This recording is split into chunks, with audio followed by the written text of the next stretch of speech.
Shalom Bapak Ibu, sahabat Galilea dan seluruh subscriber Galilea Network yang diberkati oleh Tuhan Yesus. Apa kabar hari ini? Saudara, mari kita luangkan waktu buat Tuhan hari ini. Kita mau membaca dan mendengarkan firman Tuhan. Mari kita berdoa. Bapa, di dalam nama Tuhan Yesus, kami muliakan nama-Mu, datanglah kerajaan-Mu, jadilah kehendak-Mu di bumi seperti di surga. Mengucap syukur buat kesempatan kami ada di hari ini.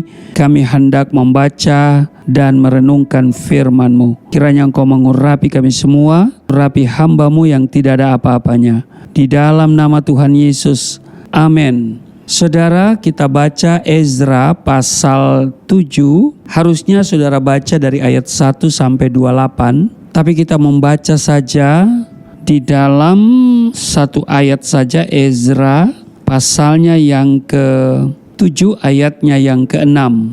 Dikatakan begini, Ezra ini berangkat pulang dari Babel. Ia adalah seorang ahli kitab, mahir dalam Taurat Musa yang diberikan Tuhan Allah Israel. Dan raja memberi dia segala yang diingininya oleh karena tangan Tuhan Allahnya melindungi dia. Saudara, siapakah Ezra?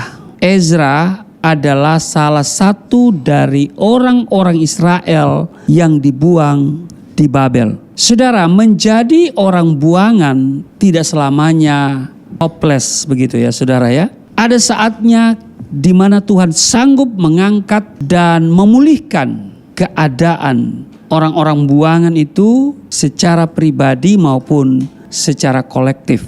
Karena di dalam Amsal 23 ayatnya yang ke-18 dikatakan begini. Karena masa depan sungguh ada dan harapanmu tidak akan hilang.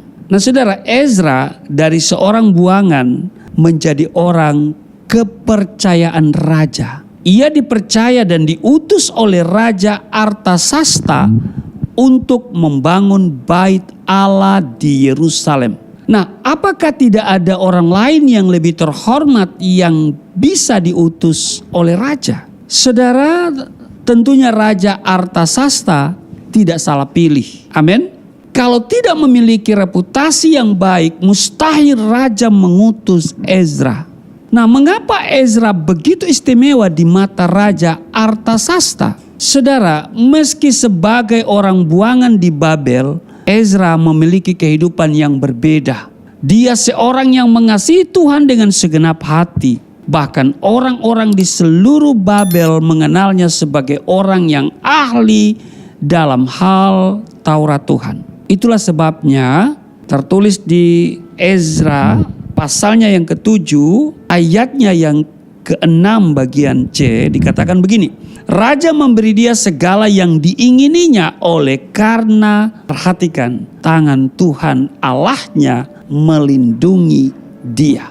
Jadi saudaraku yang kekasih, keberhasilan yang diraih oleh seorang Ezra karena tangan Tuhan yang melindungi dia. Nah saudara, memiliki hidup yang berbeda seperti Ezra adalah kehendak Tuhan bagi orang percaya.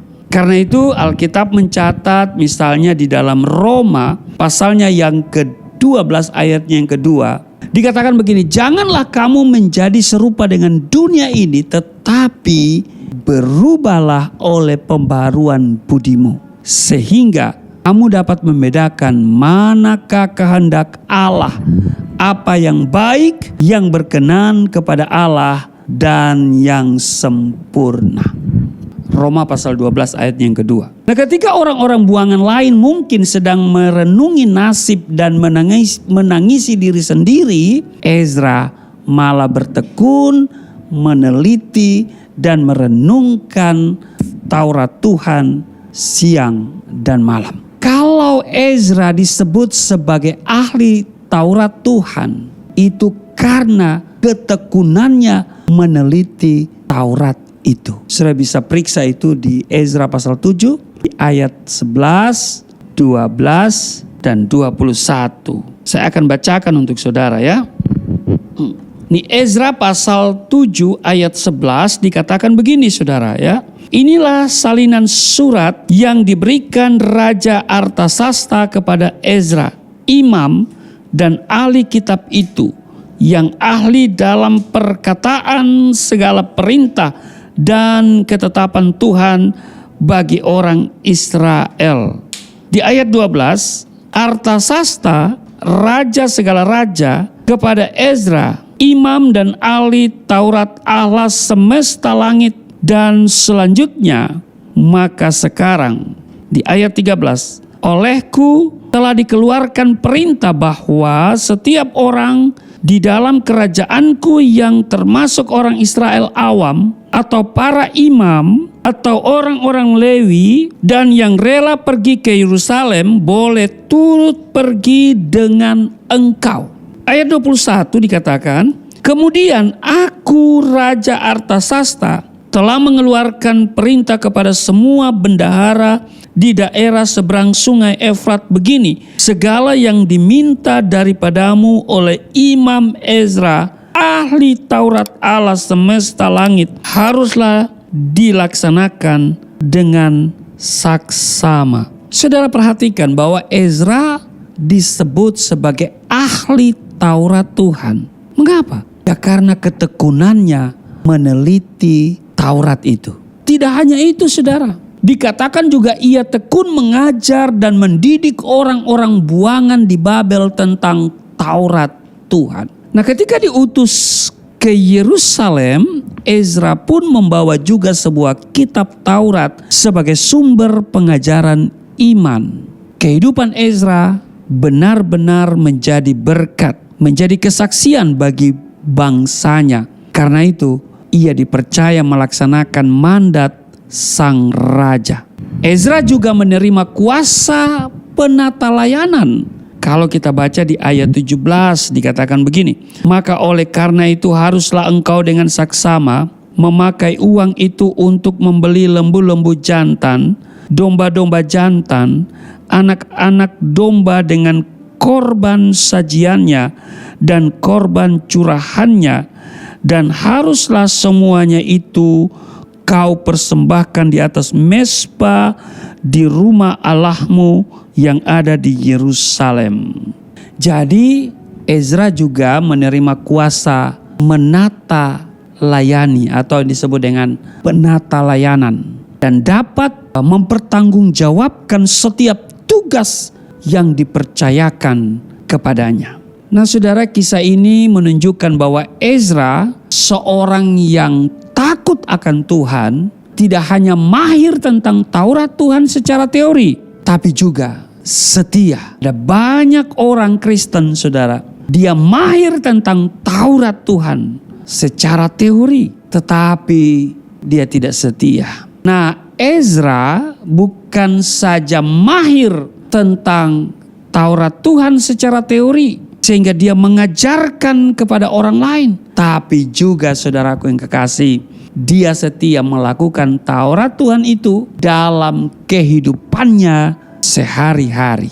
Kita tidak perlu lagi banyak berteori, tidak perlu lagi banyak membahas, mendiskusikan firman Tuhan. Tetapi mari kita melakukan. Amin. Kita melakukan firman Tuhan. Seberapa banyak yang kita dengar dari tayangan sahabat Galilea, dari mimbar-mimbar gereja. Mari itu kita lakukan dalam kehidupan kita sehari-hari. Amin. Tuhan Yesus memberkati. Mari kita berdoa. Bapa kami yang di surga, dikuduskanlah namamu, datanglah kerajaanmu. Jadilah kehendak-Mu di bumi seperti di surga. Kami datang di hadapan-Mu. Kami mengucap syukur buat kasih dan anugerah-Mu yang kami terima hari ini. Kami percaya hari ini hari kemenangan bagi kami. Hari di mana berkat-Mu melimpah, Kau curahkan kepada kami. Dan karena itu kami penuh dengan sukacita dan dengan ucapan syukur. Sebab kami punya Tuhan yang dahsyat dan luar biasa. Hamba doa untuk setiap sahabat Galilea dimanapun mereka berada. Tuhan memberkati mereka. Tuhan beri sehat. Tuhan beri umur panjang, Tuhan berikan damai sejahtera memerintah dalam kehidupan mereka. Terpujilah Engkau, berkati seluruh sahabat Galilea dan seluruh subscriber Galilea Network di mana saja mereka berada. Hari ini ketika mereka bekerja, apa yang mereka kerjakan dengan tangan mereka Tuhan buat berhasil. Saat mereka bekerja Tuhan proteksi, tidak mengalami celaka, tidak terserang oleh kuman, virus, sakit, penyakit apapun. Di dalam nama Tuhan Yesus, amin.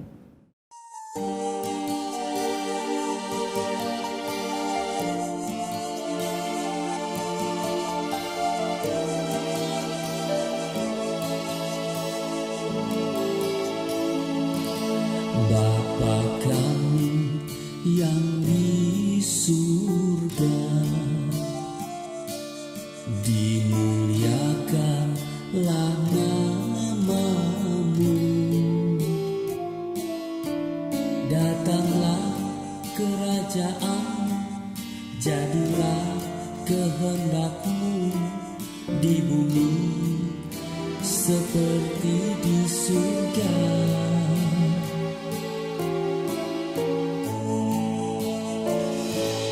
Berikanlah kepada kami makanan yang secukupnya. Ampunilah dosa kami seperti kami mengampuni orang yang bersalah pada kami.